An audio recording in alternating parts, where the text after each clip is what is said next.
Hey, Rosebud. How are you? I am good, and welcome back to Do We Have To, a marriage podcast, a show where we love each other, laugh at ourselves, and attempt to be functioning adults most of the time. Today's episode is our wonderful Thanksgiving special, and we're going to talk about being grateful and thankful and showing gratitude, and obviously not like a cheesy trying to get clicks or influencer type of way, but actually like how it actually benefits you, benefits your family relationship, and how it can give you a boost mentally health wise, how it can strengthen your relationship kind of way. And honestly, we could all use a little bit of that. Yeah. So grab a snack, Do We Have To crew, stick around and enjoy our upcoming show. And this is a not actual Family Studios production. And I am your host, Sean. I'm Emily. And our executive producer is Colin Schmedium Maskell. Yeah. And we're coming to you from the wonderful city of Kansas City the night before Thanksgiving. Yeah. Which is known as, what is it? Blackout Wednesday? Is that what it's called? I think so. You know, it's so funny because we used to have a tradition where we did that with our chosen family. Yeah. Mm-hmm. And it's so funny because we got old. Yeah. And like, we have to cook now. And it's not even that. It's like, there's no desire to do you want to go out and do shots at 11 o'clock at night? Oh my God, no. That.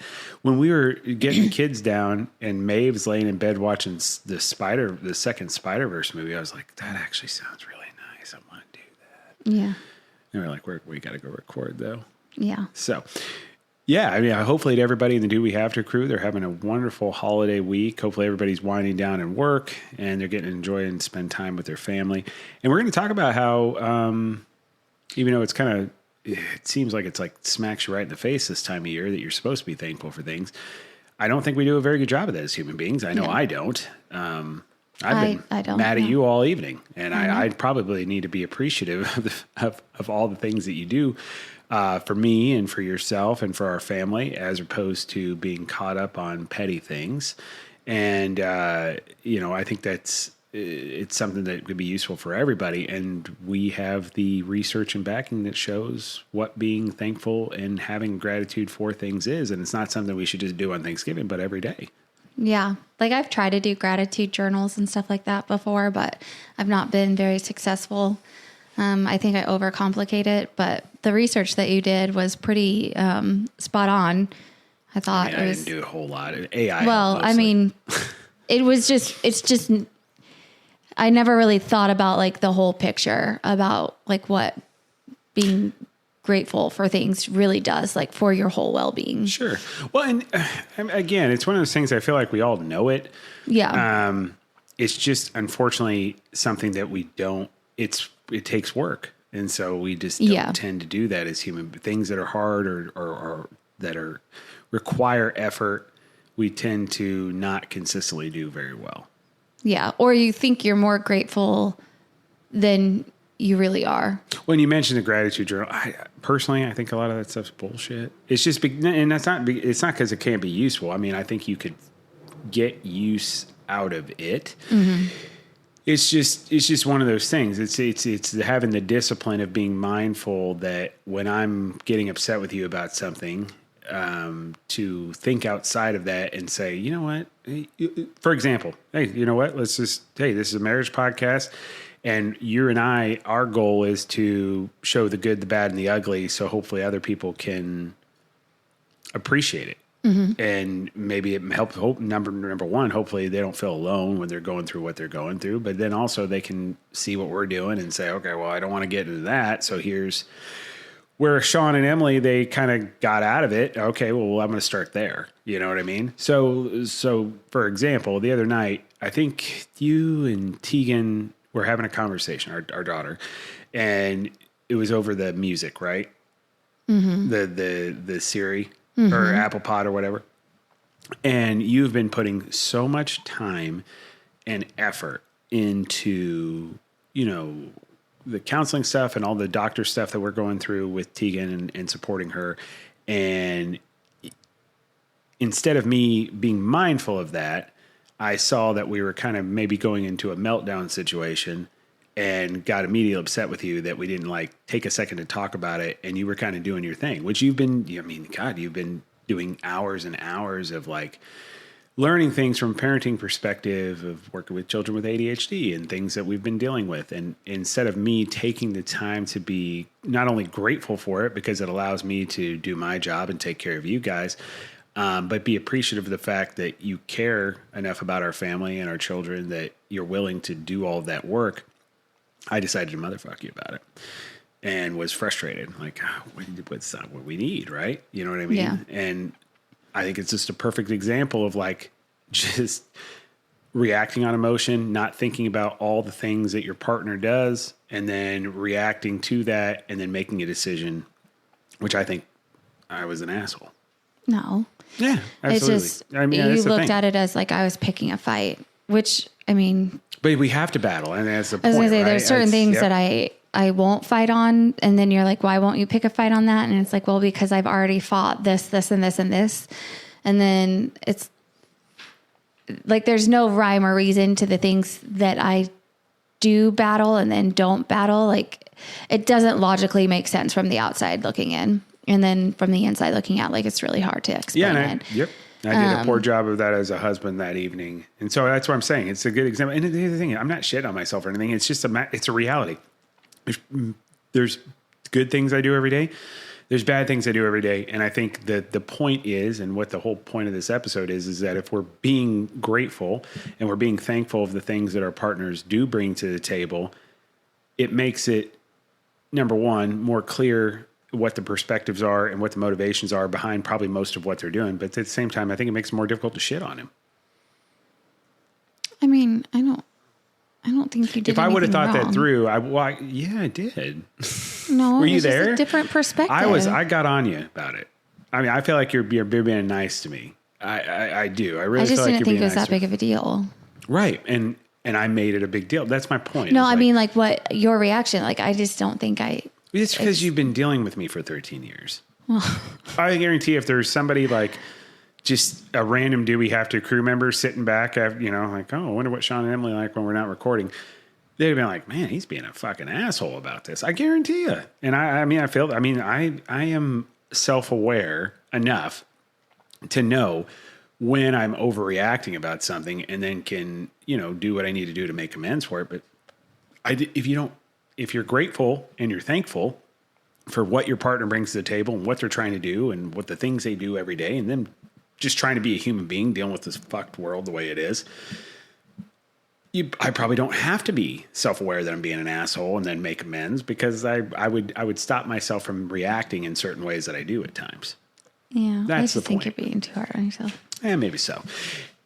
And not only are we going to be talking about being thankful, guys, and giving you life examples of how a husband can make mistakes, or married couples and the things they get into. We're also going to be talking about 90s nostalgia once again. Yeah. We're going to get deep. Thanksgiving special edition. Yeah. And then, of course, we're going to actually just talk about the specifics. What did we learn about what being thankful does? Just meaning recognizing and taking the time on a daily basis to say, hey, it's another day. I'm okay. Whatever your health situation is, whatever your situation is being grateful that you're there. What does that do for you? Right. And hopefully gives you a little bit of perspective and keeps you going forward. Because these holiday times are great. It's a wonderful time to be around family, but it can all be fucking taxing. It really can. Yeah. I don't think people realize how emotionally draining some of the holiday season really is, or can be, and like how many triggers there can come from this season. Yeah, absolutely. Well, I mean, we were just dealing with one. Yeah. I mean, I wasn't expecting Did you that expect that at all? I really Oh didn't. my God. So Do We Have To crew, Emily and I, we just had a conversation with our 6-year-old about Death. death. So she Like apparently literally right apparently now. the switch flipped, and tonight while she was watching Spider-Verse, And getting and she ready for bed. realized that I was going to die eventually, and she did not want that to happen. So Yeah. I was taking a shower, and I got out of the shower and I got dressed, and then I came in the room and she's laying there and she's writing something. And we were doing our normal joking around banter, which I'm giving her a hard time. And all of a sudden she started crying. I was like, what's wrong, girlie? And she goes, I just don't want you to die. And I was like, what? Yeah. What are you do with that? And I'm like, well, honey, But she was right. We all do, it she was says. horrific.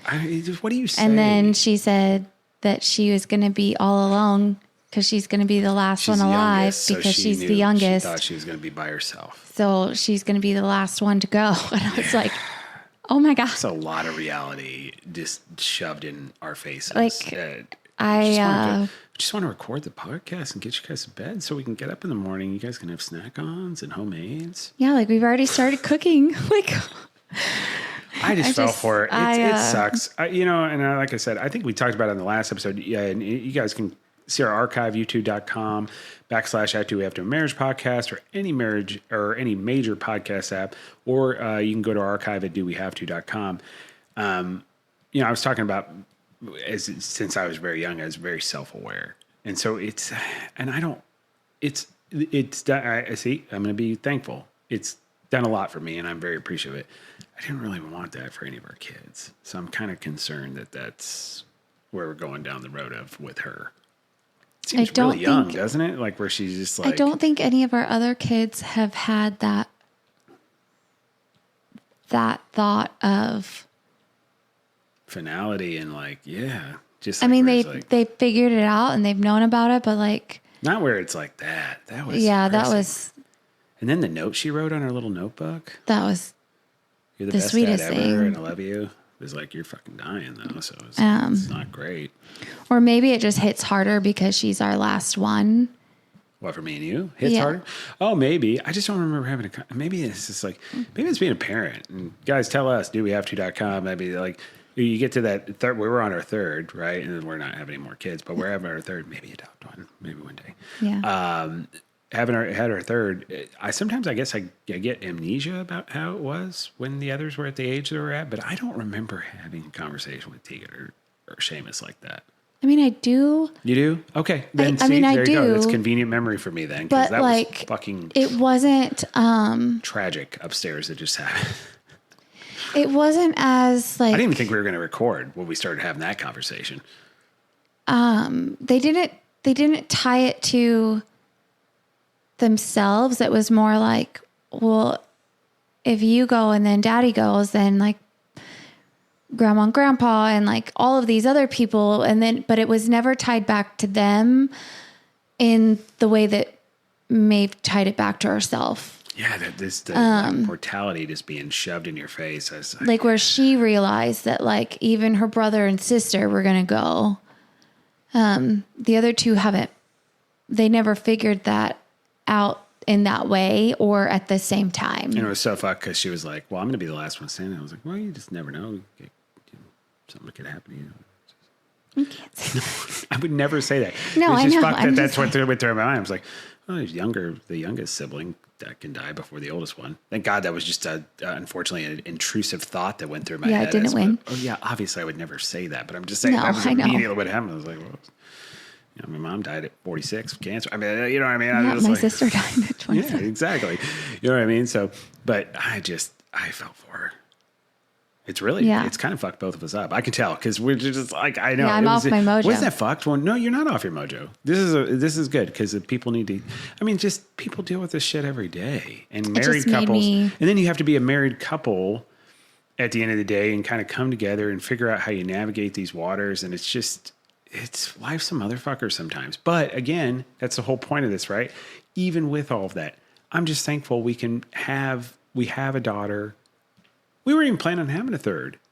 And now we're having a conversation with her and she's a great human being. And like, we have the opportunity to take something like that's to her, what she perceives to be a negative and eventually turn that into a positive. And one day, hopefully she's going to be having the same conversation with her kids or her dogs and, or cats. And, she'll be able to walk them through that. Because like I reminded her, like the best part about our family is that we believe in God and we believe in heaven. And so we're going to be together again and we'll always be with each other. It's just so funny because you did great. And it was so funny because like you weren't up there when I was having the conversation for it. And it was just like, no, for me, it was very scientific in the sense, it's like not because I'm not a, Catholic obviously, but like for me, it was like, well, I don't know, so I'm not going to sit there and be like, hey, you got a ticket at the end of this and we're going to all be together.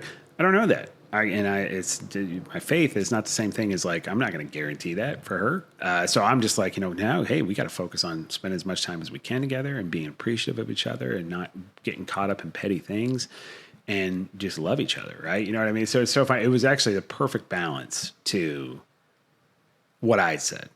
I think personally. Well, like I've told the older kids that part of my job of being their parent is to make sure they get back to God. Like he gave them to me, so. My job is to make sure they get home over to him. And over and over again. Okay. I understand where you come from. And I think it was really cool to listen to you have that conversation with her. And honestly, what I said to her wasn't comforting at all. I think for her, it almost maybe put pressure on her. I don't know. But it was just more of one of those things of like, yeah, this is the reality. And because at first she was like, well, I don't want you to go anywhere. Like, we don't have that choice, honey. I'm so sorry. And I hate we really don't, having to break that to you. Yeah. If it ever were to happen, I know where I'm going. Sure. So. Yeah. Going to Uncle Colin's house. I'm going to haunt the fuck out of him. You know what? That is only one thing. I'm not a big fan of ghosts. But if I could become a ghost if I die, I will go and fuck with Colin until he dies. And then he's gonna I'll know just that it's follow you. him around after he dies. Then I'll hook up with you and the kids. Okay. So, hey, let's talk about something a little lighter. Now, hey, here's the thing, though, right? This is part of the deal. Part of being married. I think we've all been there. And I think any married couple, or don't have to be married, but you get there. You hit some of those, not necessarily dark days, but just sobering days. Yeah. And that's this one. Just wanted to make all I wanted to do is make the green bean casserole and just have a couple Modelo's and listen to some 90s music, but Which we did. And speaking of the 90s, we're going to get into our wonderful 90s nostalgia that we come with every week. Emily and I are babies of the 80s. We're children of the 90s. We have done it all. We have seen it all. We've eaten Dunkaroos. We have drank Surge. We have watched Party of Five. No. I have watched Party of Five. Emily's played with Pogs. Collected Beanie Babies. I did. We have lived it, loved it, and we miss it. Yeah. And we have kind of focused on the week of November 23rd through the 29th, which, of course, the Thanksgiving. majority of the 90s, that's obviously Thanksgiving. Mm-hmm. And let's talk about things that are happening on this. Let's first talk about movies that were coming out during November. Yeah. It's a wonderful list. Fucking fantastic. But of course, this is always just a great time of year when it comes to movies. You actually today went and saw the new Wicked movie with the girls. I did. And Gigi. It was amazing. And you guys had a blast. And, I caught your mom in the road because she was leaving the house. And she said you and her cried for 3/4 of the movie. Yeah. And I was like, that's weird because that's usually me. I know. I don't normally cry. When we do movies, I usually get choked up. Yeah. Not you. So I was glad that you enjoyed the movie the way you did. And Seamus and I went and saw. Now I know everybody knows that Seamus is little. I mean, he's not little, but he's not like he's a functioning adult. But we did go and see Sisu: Road to Revenge, and I'm going to be honest, it was fantastic. Gave me everything I wanted for a Thanksgiving movie. Lots of killing, lots of blood, in a very fun, family-oriented way. I don't think that's true. Highly recommend you take your 11-year-old to see that movie. Feel free to judge me, and I know we'll get comments. Yeah, we will. On YouTube for that. But let's talk about the movies that were out there in this time. Home Alone, 1990, came out around Thanksgiving time. Fucking fantastic movie. Yeah. Although, again, we're just talking about our child being traumatized. There's no way you're not getting a large amount of couch time from the story arc situation that they're in. Do you like Home Alone 1, 2, or 3? First off, you don't ever bring up 3 in front of me. There's only 2 Home Alone movies. There's not. There's a third. There's 5 now, but the third one has nothing to do with Kevin McAllister. Oh, I don't know that I've seen the third. But I don't like the second one as much as I like the first one. You don't like the one when he's in New York? No. I like Tim Curry, but I have a soft spot for him. I loved him when he was the It Clown in the early 90s. He was the devil in, what's that, Legend movie with Tom Cruise. They do any Rocky Horror Picture Show. The motherfucker can do anything. No. No? No. Yeah, but I know Home Alone first one. This is a classic. Plus, like, I love that this is the best part. Like being a millennial kid, him being left alone and having to fend for himself, and like all the shit that he was dealing with, his uncle being an asshole, screaming at him in front of everybody, and his brother being a bully. We were just like, yeah, that's life. Sounds about right. Yeah. Mm-hmm. That's the best part of the movie. Everybody just accepts everything that's happening in that film. Kids nowadays watch it. I can't wait till our kids are like teenagers and watch that fucking movie, because I want them to. I like what the fuck. We know nothing. They've seen it as children. I want them to see it as like where they think they're adults and they're just like, well, fucking, I can't even. You think they could function like what we grew up with, where like we were talking about the other day to them about just going outside and not like just going outside and going around a neighborhood. Now I know you didn't live that life as much as I did, but like, I mean, we went to this, like we lived on top of the hill. Yeah. So we would go down to one end of the road and then back down the other. But we lived like the crossroad was kind of busy. So like you couldn't really I get it. But you were able to run around your neighborhood and stuff. And like, you know, like they don't understand that at all. And like these kids, there was literally a video I saw the other day, and maybe you sent it to me. Because, you know, that's a lot of the way we text to each other, communicate to each other. Is just like Instagram and TikTok. Is videos. The hose not available? Yeah. When he's like, when this kid is like, I don't understand why people are drinking out of their hose. Was there sink? You can was the water sink from not your available? Sink? No, motherfucker, we weren't allowed to come inside. No. Yeah, you've lived a fucking cushy motherfucking life, and I wouldn't want this life personally.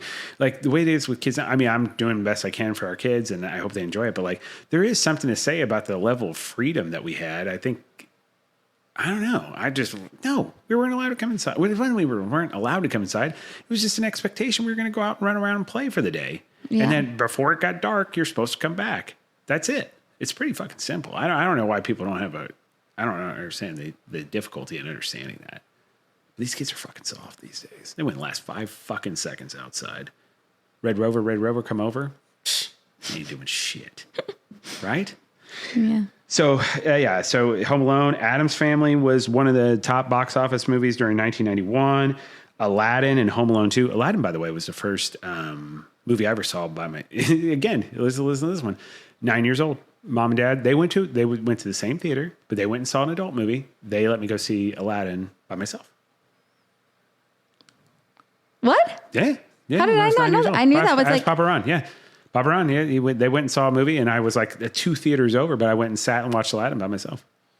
Oh my God. Yeah, and it's not bad. I'm just saying it's like, no, but you know like, what I mean? But like, can you imagine fucking today? They'd probably be fucking calling Division of Family Services and shit on somebody for that. You know what I mean? There's just, hey, family's out, they're going to see a movie. The kid wants to see a different movie, let them go see the other movie. They'd be calling Miss Doubtfire. No shit, right? Oh, speaking of Miss Doubtfire, next. I know, good that's job. right. Yeah, that was good shit. I did that. Good job. 1993, Miss Doubtfire, great movie. Mm-hmm. And, you know, brought to the light cross-dressing and how to save a marriage, or not even save a marriage, save a family and spend time with your kids. And all you have to do is dress like a woman and be a nanny. Simple. Hello, dear. Hello. Santa Claus, 1994. That's actually the first movie I saw when we moved here to Missouri. And again, Dad, we were over in Leavenworth, and Dad let me go and see the movie by myself. And you know what I did? It's so funny. And I don't think I've ever told Dad this. I got halfway through the movie, and I liked it. It's just, but like, and I think it's because I was exposed to a lot of adult movies by that point in time. I walked over to the theater. I knew Dumb and Dumber was being played, so I started watching Dumb and Dumber and watched that. Oh my God. I was at the Leavenworth Theater over by the mall in Leavenworth, Kansas. Yeah. On base? Yeah. No, not on base, actually. It was kind of like away from base, like in the actual town. Shout out Leavenworth. But yeah, no, it wasn't on base. But Toy Story, 1995, which we talked about that on last week's episode. All of these movies make me feel so old. I know. And they're all 30 years old. That's why. Space Jam, 101 Dalmatians. Space Jam. Everybody get up. It's time to slam now. We got a real jam going down. Welcome to the Space Jam. It's your chance. Do your dance at the Space Jam. All right. The fact that we know that song backwards and forwards just says what it needs to say. Plus, fucking Michael Jordan, the GOAT. Only Michael Jordan could win 6 NBA championships, never lose an NBA final, how many times he was MVP, defensive MVP of the year, and then did a banger fucking movie that also guest starred Bill Murray at the end of it. And Bugs Bunny. Well, I mean, they were fine. They were Michael. It's fantastic. Yeah. Flubber, Alien you forgot about 101 Dalmatians. I said 101 Dalmatians. Oh, sorry, my bad. I hate that movie. Am I fucked? Am I an asshole for saying that? I just never fucked with that movie. But I like that they It's depressing. got free and they got... And then the couple meet and they have the 2 dogs and then she takes all of their children. It's a really fucked up movie. She doesn't get to keep any of I know, them. They all how? get It was saved. temporarily kidnapped. I don't know. I never got into it. I did like the Cruella de Vil character, and I think still she's haven't one seen of the most Cruella evil. yet. The origin story with No, Emma Emma Stone. Stone. Yeah, no, I haven't seen that either. it's I got think some we Harley should. Quinn vibes to it, and I actually look. I want to watch that, but I just did not get into the animated one. I mean, I watched it. I just wasn't a fan. A Bug's Life. Bugs Life, yeah, that was a good one. Again, not really seen that. Alien, you skipped over Alien Resurrection. I want to talk to you about that for a minute. Sigourney Weaver, no?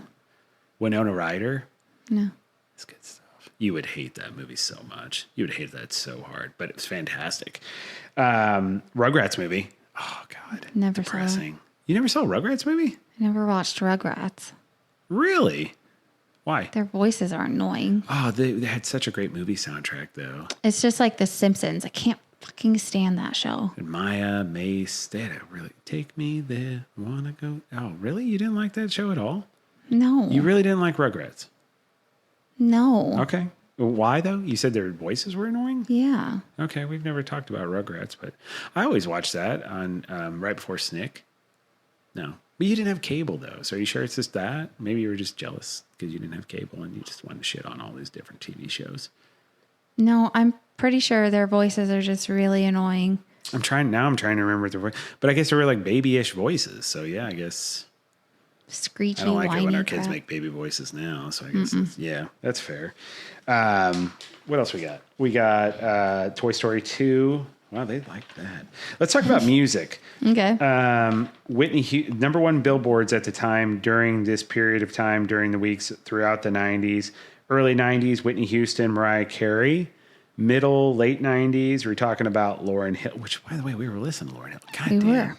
Emily and I were getting stuff prepped up for Thanksgiving, and we were listening to the Miseducation of Lauryn Hill album.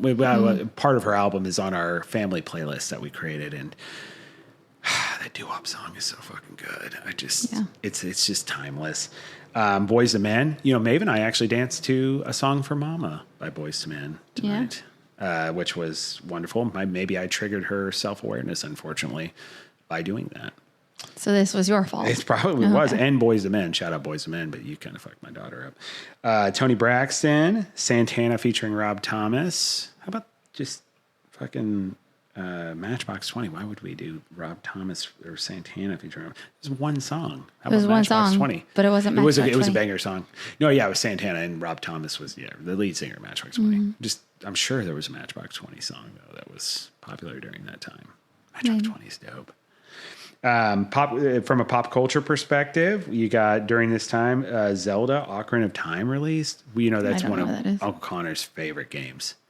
Oh, it's a video game? It's a Zelda game. Like that Zelda: The Breath of the Wild we have for the Switch, which we constantly keep saying we're going to play. Not you necessarily, but that one where I have that big book with like the map and all that stuff, and it's like an open world kind of thing. And I've explained to you Zelda. Zelda's Never dope. looked in that book. So. Zelda's been around since you and me were little. It was in Nintendo. They even had a cartoon show about it, but it's basically Link is this elven warrior that is protecting Zelda, who's the princess, and there's Ganon. You lost me at Ganon's the bad guy, elven. which is the evil pig thing. What? Anyway, long story short, this game specifically, like, there's these gigantic things holding up a moon that's going to crash into the world, and you've got like 3 days to stop it from happening. And you're an elf? Well, you're. I mean, I don't know if you're. I don't want to say elf, but you're Link, which is he's like a little warrior, but he has like elf ears. Do we have to, crew? Let us know if there's any Zelda experts out there. If you want to go ahead and give Emily the story arc or the origin of what Link is, and If you what could make his it people are, sound that'd be great. interesting. They're going to make a movie, by the way. And don't worry, we have the one season of the cartoon show on DVD as well as we have it on Apple TV. Shout out Apple. So anytime you want to watch that. Oh, Yeah, my the Zelda cartoon show. It's dope as hell. Okay, I don't know what to tell you. Donkey Kong 64. Awesome. Donkey Kong. Come on, you know Donkey Kong. That's the monkey in You're going to say Super the movie, Mario. right? Yep. Chris Pratt movie. The Chris Pratt movie where he's Mario, yeah. It's Seth Rogen is, I think, the donkey in the movie. I was saying Super Mario. No. Yeah, that's right. Yeah. The Super Mario movie, remember? He's in the... You just said Super Mario. I'm saying Super Mario movie, which the animated one that was just out. The Seamus Loves. Yeah, with Luigi and whatever. Yeah. There's Charlie Donkey Day's Kong. Luigi. Yes, I'm agreeing with you. I'm telling you that I'm pretty sure Seth Rogen voiced him Oh, in the movie. Why are you having such a hard time following? because I thought you were. I don't know. Anyway, Anyway, they did have some dope ass games of Donkey Kong, like Donkey Kong Country, I think was the name of the games, and they were for Super Nintendo. I absolutely loved them. I don't think I played Donkey Kong 64 though, so I'm not sure. But TV shows going on during this time, during these weeks in the 90s: Family Matters, Sabrina, Boys Meet World. I have seen all of those. TGIF was actually kind of a Sabrina's big dope. deal in our house. Like we. So that was one thing like, you guys. But I thought you didn't have we- cable. But it was like on what? ABC. Oh, and everybody gets that. Yeah. Yeah. We. I mean, that was a Friday night thing. What was your favorite? Like, what is for your family? What was your favorite show you watched during the 90s? Like, when you guys got together and like everybody seemed like they equally enjoyed getting together and watching that show when you guys were kids. I don't know. Good answer. I love it. Thought provoking and intriguing. I mean, I really don't know that we all like actually sat down like as you a just family. said that. You literally just. Well, I mean, like said me and that. my sisters would sit down and watch it, and Your like I parents think my didn't sit down mom and was watch it? there, but if my dad was home, he was doing something else or watching Oh, okay, something I'm else. sorry. I Like, misunderstood what I you're don't saying. think that Yeah, it I was thought you were really like, like hey, yeah, all we would sit five down of and watch us this sat stuff. down and watched. What was your favorite show then back then? That's probably a better question. Well, it doesn't age well, but I really liked the Cosby Show Why does it not age well? because He's Bill not Cosby. drugging and raping people on the show. no, but I mean that was I mean I really did enjoy the Cosby Show. No, I know, and it's a good show. Here's the thing: why? It's not like we And I as did we like were Boy watching it Meets knew World. he was doing that at the fucking time. He's not even in jail now, so I don't even know what. Family Matters was underrated. Oh God, Family Matters was fucking dope. It's midnight, you guys. I love that. It's midnight right now. It's Thanksgiving. Yeah, I can't believe it's that late. We were cooking for forever, huh? We really were. It takes a long time to make a good glaze. yeah, Secret to a good glaze, do we have to crew? Cherry Pepsi or cherry and Coke. brown sugar. Yeah, we didn't have. We normally do cherry Coke, but we had cherry Pepsi. Yeah, But yeah, Family Matters. So your favorite show is Family Matters? And if it is, I fucking love that because I love the dad in that. he's an underrated He was in Die dad. Hard. He fucking killed it. Yeah, he was an underrated like TV dad. I don't think he was underrated at all. I thought he was one of the best. So like most for people sure. go to like Fresh Prince of Bel-Air, like they look at. Well, Uncle Carl, but he wasn't even his dad. I mean, I know he was like a dad figure, but it wasn't even his dad. Yeah, This guy was legit. Officer Winslow, right? Mm-hmm. Yeah. Fantastic. And fantastic as it is, we, in as much as we love to enjoy the 90s, obviously, like our daughter, understanding how life works, that comes to an end. sure does. But let us know, from a 90s nostalgia perspective, guys, the things we talked about, those movies. Did you guys see those movies when you were kids? What do you think of them? What's your favorite Home Alone movie? What was your favorite TV show you were watching during that time? Were there any, music hits that you guys remember from time during the Thanksgiving times when you're getting together for the holidays, whether it be Lauryn Hill or Tony Braxton or et cetera, et cetera? Let us know. Go to dowehavето.com, submit a comment or question to the show. Follow us, like, share, subscribe on youtube.com/@dowehavetoa marriage podcast. And thank you for allowing us to get deep into the 90s. And as we normally do after we go to 90s nostalgia, we do our wonderful game called Let's Get Deep by Relatable. That's a clock that's behind us going off, isn't it? That's your grandpa's clock, right? Mm-hmm. Emily switched up. She took down the cow picture that reminded me of my mother, and she put the clock that... where'd Grandpa get that? Grandpa Hash. I don't know. You don't know? Anyway, Grandpa Hash gave that to you or to Tegan? To Tegan. To Tegan. And so we decided to put it down here. I love Grandpa Hash. He's the best. Miss you, Grandpa Hash. Rest in power. So thank you for that. And I hope they enjoyed. What song is that thing was playing? Was that Hypnotized by Notorious Big? I don't know. But yeah, Emily and I, we play a game called Let's Get Deep. It's by a company called Buy Relatable. It's been featured on television shows such as Hulu's original Secret Lives of Mormon Wives, which just featured its 3rd season. So go get a good deep breath of that shit show. It is actually a wonderful reality TV. Sure I is. highly recommend. And the way it ends this season is fucking something else. Yeah. One of Papa Ron's favorite shows. And we have multiple questions. I'm only going to Here. pull one from each category, though. Let's just, well, I tell you what, why don't you choose the one from the icebreaker that we got? And these are all like kind of Thanksgiving related. Yeah. Go ahead. A childhood Thanksgiving tradition that you loved.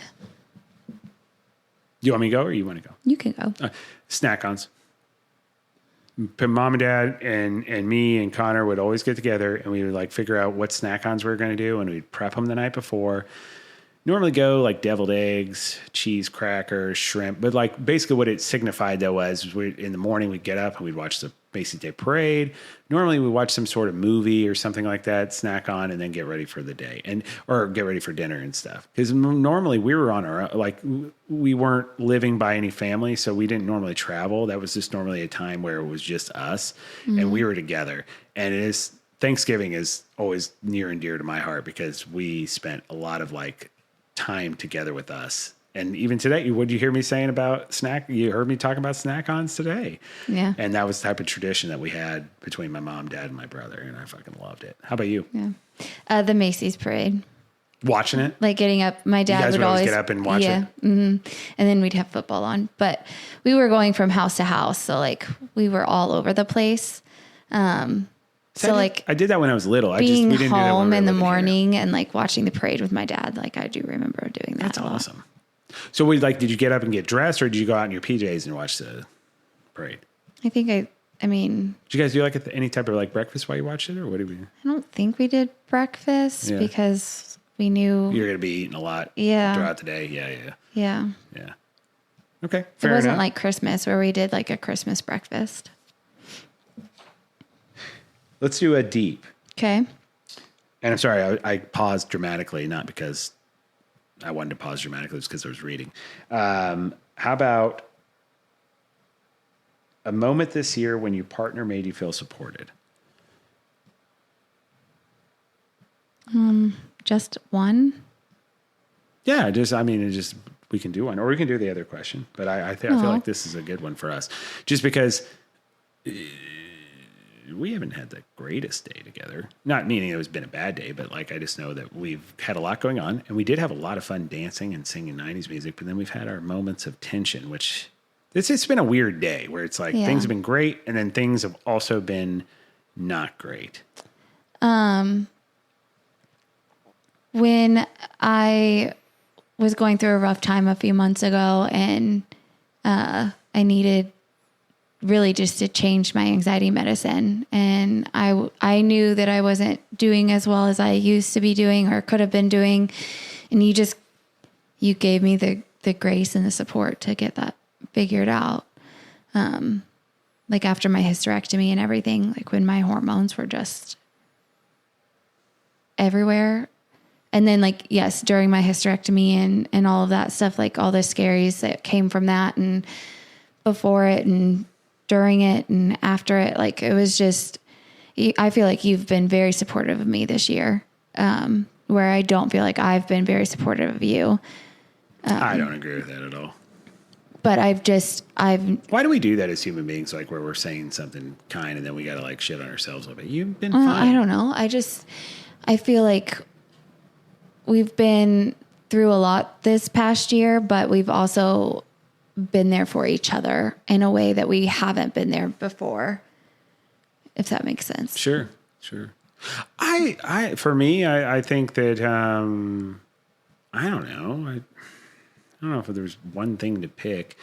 I do think that you've been very supportive of me with my physical health. And then also we were really supportive about how and I feel like this could have caused tension, maybe potentially in marriages in general. When I was like, hey, by the way, Seamus basically told me he wants to, he wants to get a starting job on his football team, which is a really, really good football team and is a very great organization. Shout out Necro Raiders.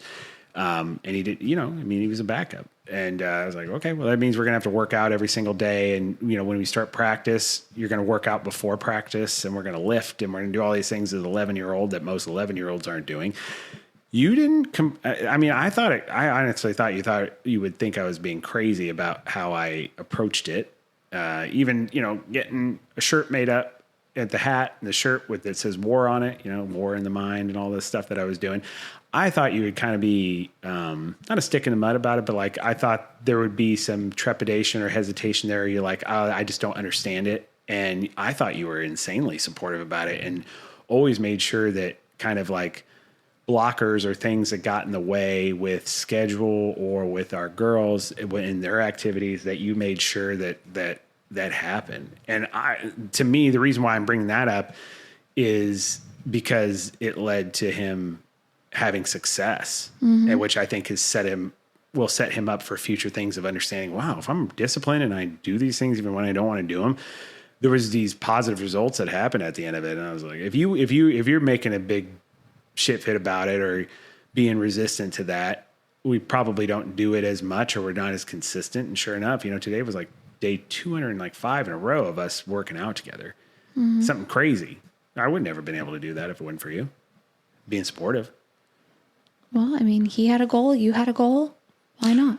It's so easy to say that, but that's not how a lot of times couples and marriages work. It's just not, if you don't understand it, the first thing you do when you don't understand something, I say this as a husband who does it, is you could shit on it or be like, I don't get it. So I'm not into it, or I'm not going to go out of my way to be supportive of it. I thought you did that. You never really questioned it. And you were just kind of like, okay, you're going to do those things. I don't quite get it, but yeah, go do it.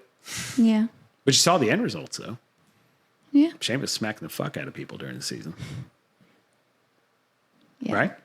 It's pretty impressive. It's not a bad feeling to hear a big whack sound and it's your son that's doing it. So long as he doesn't get CTE. Right. Right. Yeah. Yeah. How about this is I don't think there's truly actually a vulnerable section of cards, but I must have added these in. Well, you pick this one. Something that you wish you received more appreciation for. Do you want me to go first? Or you want to go first? I don't think it's justified, but I will be honest about. I don't think for me, and I think it's an insecurity. I don't think it's you not giving me the appreciation. So I'll backpedal a little bit before I say this, but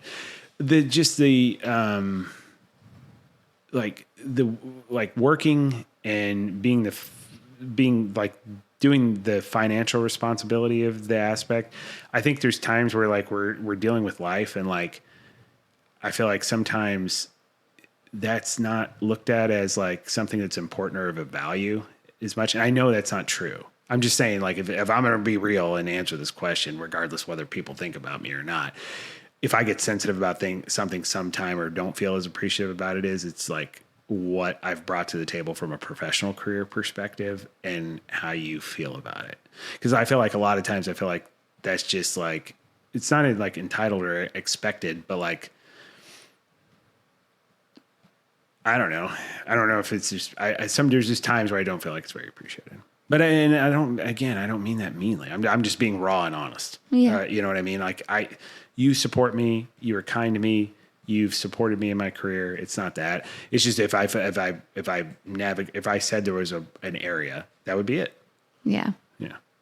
But I've said that. We've talked about this before. We talked about this in therapy. So there ain't anything. You know what I mean? And I'm not going to posture myself for the folks that listen to our show. I'm just, it's a reality. Yeah. How about you?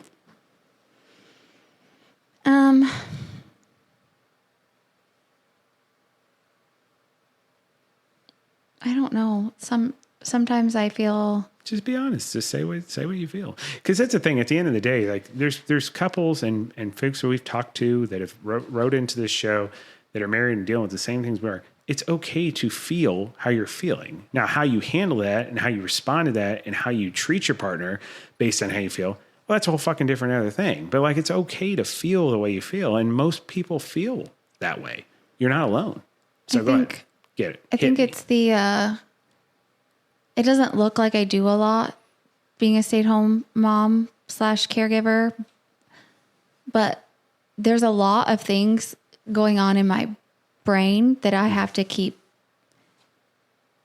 in front, and like I have to file things away, and I have to be the go-to for everybody, and I have to make sure that everybody else's needs are met before my own. And so I feel like sometimes the mental load of what I carry isn't it's not easily seen or reflected in what I do. And when the house gets messy, it's not because I don't care. It's because like I'm mentally drained, and I do need to like go lay down for a minute and decompress, and then I'll get the dishes done or the laundry done or vacuum or start dinner or whatever else needs to be done.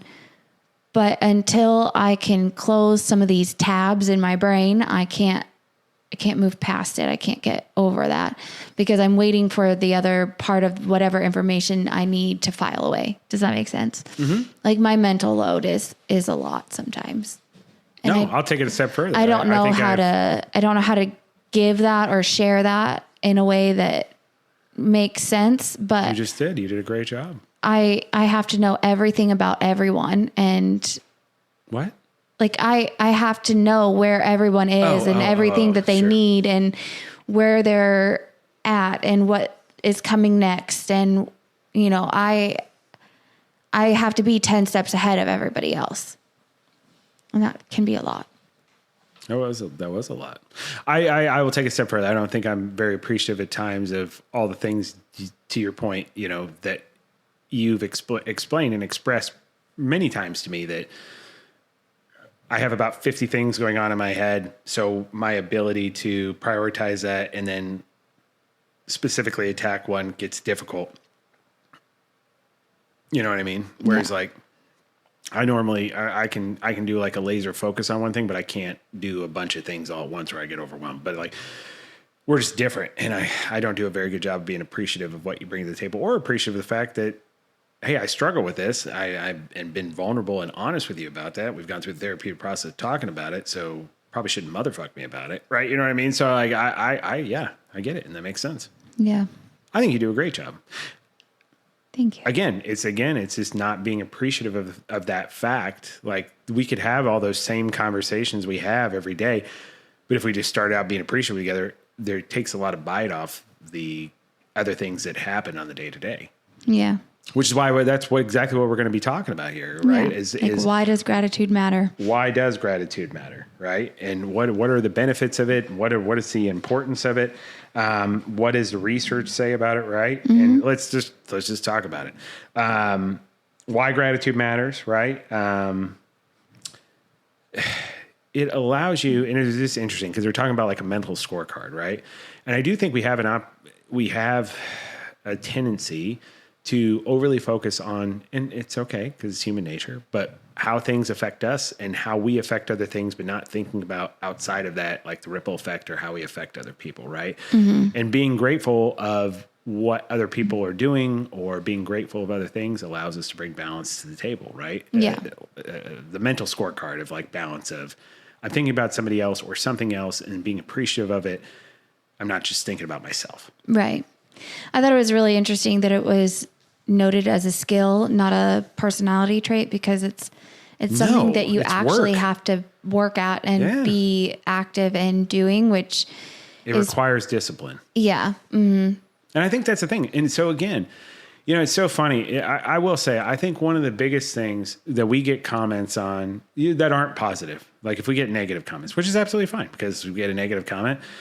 I mean, I don't want this to sound bad, but we'll take in what you say. right? But you not liking something I say doesn't, I sleep just fine at night. All right. But it's one of those things where it's like, when there has been negative comments, it's been like, well, that's obvious, or well, duh, or like, yeah, I know that. Right. Yeah, you do know that. Yet you know exactly what to do, but you don't do it, right? And so that's kind of the thing, right? Is like reinforcing or supporting other couples, married couples, friends, relationships, individuals. That's what we're trying to do. Where we're saying, hey, let's just restate here. This is important, and this is why it's important. Yeah, we all fucking know eating healthy and exercising is good for you. Why do 95% of motherfuckers don't do it? Because it's for work. So you do have to talk about being disciplined and how that benefits. How are you disciplined? It's a skill, just like you said. You know what I mean? And that's why people talk about it. And that's why there's 10,000 asshole influencers out there that make you feel bad about yourself because you're not fucking rah about it all the time. And I'm just saying it like we're trying to be supportive of that. But to your point, you know what I mean? No, I'm just trying to agree with you in the sense of like, yes, absolutely. It takes work. And that's the point, is it is going to take actual specific effort and strategy and intention to get up and wake up and roll over. And you may be sore, or you may have a cold, or you may be annoyed because you didn't sleep very well because your daughter's kicking you in the head because she got in bed with you, and just be appreciative that you're getting up and you're breathing air and you have a family, or you have pets, or you have friends, whatever that may be, and be appreciative of that. It takes work. Yeah. Right? Well, and also like the mental health benefits where it reduces your depression and your anxiety. It gives dopamine and serotonin boosts. Like that's really like everybody's talking about like the like scrolling and all of that, like the instant those quick dopamine hits. Yeah. Like, well, okay, write down 3 things that you're grateful for, and you're going to have that same dopamine kick that like everybody's chasing. But it's not the same thing as far as like it's a what do you call it? Like almost like a synthetic response where you're seeing a screen and you're doing it. This is your actual natural body process of allowing you to say and calm and breathe and do it and allow your body to actually, in a sense, heal or lower those stress responses. That's the biggest thing. I mean, of all the things Emily and I research is like actually legitimately taking time, being mentally focused and being appreciative of something literally lowers your cortisol levels in your body. Yeah. So instead of worrying about these fucking assholes on these commercials talking about your cortisol level and then trying to sell you some sort of supplement, how about you just be fucking appreciative? Yeah. You know what I mean? Like there's things we can do without having to buy something from somebody or do something. And one of them is just generally being thankful. And this is a time of year that we could all start that. Well, and it almost like it also resets and like reboots your brain in a positive outlook for like the remainder of the day. Like it sets the intention of the day too. Yeah. And I'll tell you what, here's a challenge for you. Do we have to, crew? Go lay down tonight in bed. And instead of fucking getting on your phone and scrolling, and I say this as somebody who that's what I do. So I'm saying that like I get it, and that's what I do.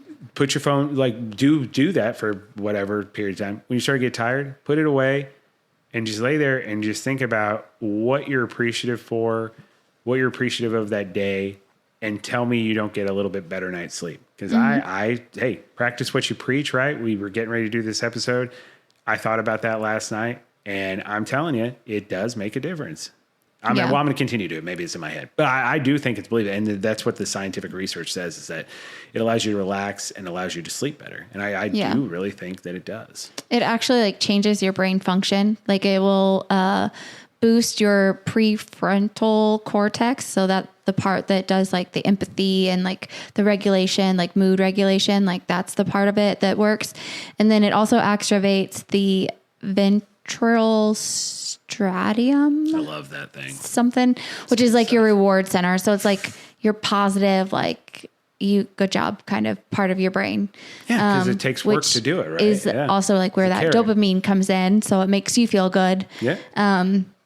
And so like when it actually changes the chemistry in your brain, that's amazing. Something so simple. It sounds so simple, but it could actually like improve your brain. They also show that like the people who are more grateful and express gratitude, they exercise more. They are less inflammation. Yeah. They're tended to like be more physical, and they're not as fatigued, or they don't tire out as easily during the day. And they it's also probably associated with, if you are doing those things, you're probably being fairly disciplined. So if you're a fairly disciplined person, you're probably eating better. You're probably exercising more. So like these all play a part. So if you want to live that holistically more healthy lifestyle, there's a way to start getting there. And you don't have to go out and run 7 miles. Maybe you start with just being appreciative for things every day. Yeah. Like it impacts your emotional resilience, but also your physical resilience too.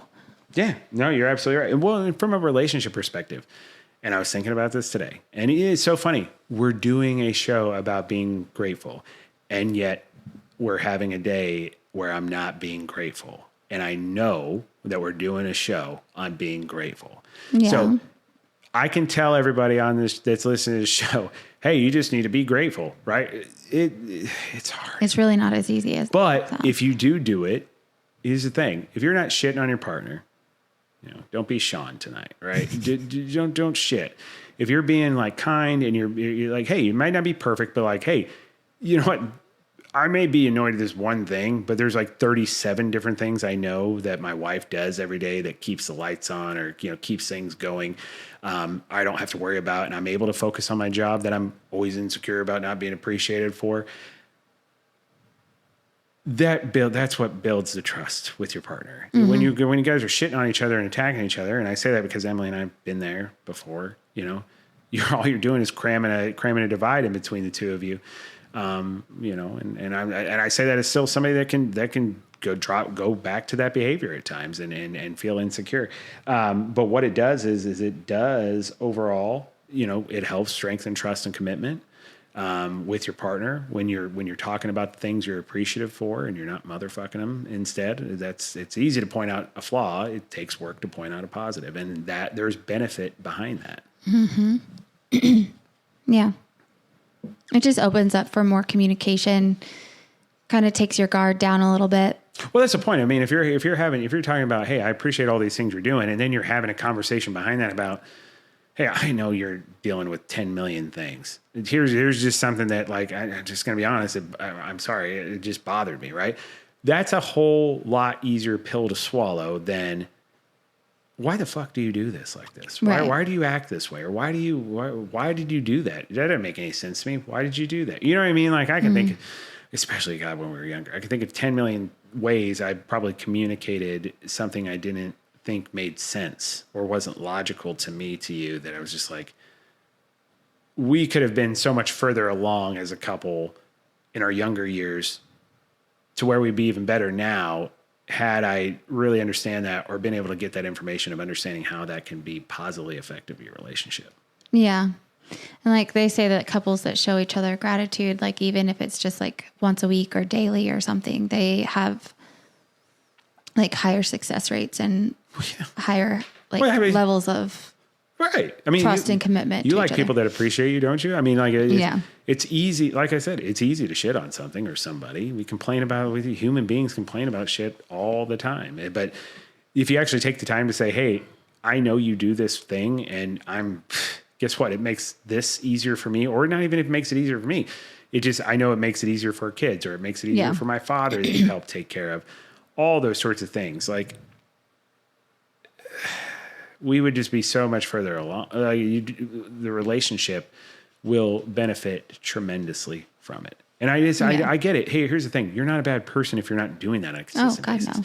But what we can tell you is that there's so many benefits to it. And if you aren't doing that, or if you are doing what I just said I've done at times, which is just you're pointing out negatives right away, you're doing damage to your relationship. I mean, you got to accept that. That's the reality of the situation. It may be microscopic, but it's still, hey, you can have a death by 1,000 cuts. And if their interaction with your wife or your spouse, your husband, your friend, whatever it may be, if 95% of it is typically like negative or critiques, well, human nature, you're just not going to want to be around that on a consistent basis, or at least not be full in 100% hey, I got you ride or die about it, right? Yeah. I don't know. So, but you know, the point is that not only is there mental, there's physical, and there's relationship benefits to being thankful. And at this time of year, it is crucially important that we take a reset, take a moment, think about that. I know we all know it, but really understand that that practice is something that not only can benefit us as individuals for our mental and physical health, but it can benefit our partners and our relationships, not just in our marriages, but also in our friendships and our family and all of those sorts of things. So Yeah. Do We Have to Crew, be mindful of that. We challenge you. Just, hey, take a moment before you go to bed. Think about what you've been appreciative for. And if you start feeling some benefits for that, like just understand it takes work to be mindful of that, but go and do it. Yeah. And Do We Have to Crew, we are thankful for you. We absolutely are, Em. And as we're wrapping up, and obviously it's a holiday. We'll be putting this episode out later in the week, so Thanksgiving will happen. But we hope everybody in the Do We Have to crew has a wonderful Thanksgiving. Yes. We'll be releasing shorts, and of course, our show is going to be available on youtube.com/@Do We Have to a Marriage podcast and all major podcast apps. But where else can you find us if you're just looking for, information on the show or, shorts of our content, Emily? You can find us on Instagram, Threads, and Facebook at do.we.have.to. On Twitter is at Do We Have To Pod, and TikTok is at Do We Have To a Marriage Pod. Yep. And don't forget, we, typically every week we talk about our wonderful Peloton team, which is the Do We Have To crew. You can follow me at Do We Have To KC Pod. And then Casey. Or at Do We Have To Pod KC. Thank you. And then we follow Emily at Emily_N_Casey. And you can join our team. There's nothing required of that. You can follow Emily and I, nothing there either. Also, you can reach out to us if you'd like a 3-month free subscription of the Peloton app. You don't need to have the bike or the treadmill or the rower or whatever it is. No. It'll track your, via GPS. You can go outside and run. It'll track you. It'll track the time you work out. And we provide the top 20 of what's going on during the week to help motivate everybody of the overall workout time that's going on. And we have a great thing going. And it's been a big part of Emily and I's health journey. Yeah. And Peloton does not support us or sponsor us in any way, but... Nope, but we can hook you up with a free, free 3-month subscription or a trial. Yeah. And if they want to, we are open to that treadmill. And we can, but what we're there to do is support you. Emily and I, we both, 4 years ago, matter of fact, I've got a colonoscopy coming up on the 12th of December. And that's what triggered kind of her and I really reassessing our health is I stopped breathing when I was getting my last colonoscopy. I have to get them every 5 years because my mom died of colon cancer. And I stopped breathing and they had to bring me back. And the doctor even said, you got to do something about your weight, And at the time I was almost 400 pounds and Emily was almost 300 pounds. And now we're both down we're both down almost over 200 pounds.